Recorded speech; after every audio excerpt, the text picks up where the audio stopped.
Nuestro compañero Navarro, que salía en diario.es diciendo que a partir de agosto el Valencia...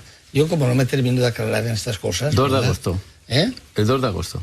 2 de agosto. ¿Qué pasa? 2 de agosto. El 2 de agosto lo que pasa es que con el documento que hicieron para caducar la ATE, sí, ese documento automáticamente queda caducado.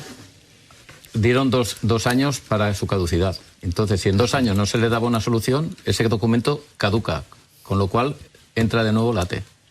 Y tiene los mismos derechos, ¿vale? Tú para detener ese ATE tienes que darle una fecha de caducidad a ese ATE. Entonces, ellos pensaban, le quito el ATE y Peter Lynch se va al día siguiente y luego tengo 2 años para recuperar las fichas.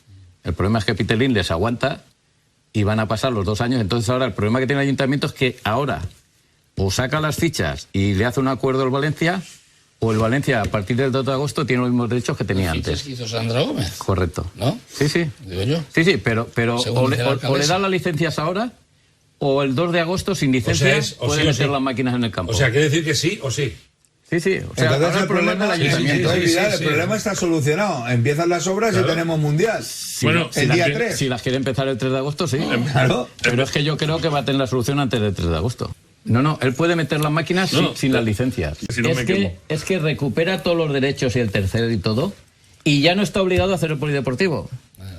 O sea, no tiene que hacer el polideportivo ni darle los 9 millones al ayuntamiento del polideportivo para meter las máquinas. ¿Eso es cierto? Lo de que no tenga que hacer el polideportivo, eso es cierto. Eso está en el ATE.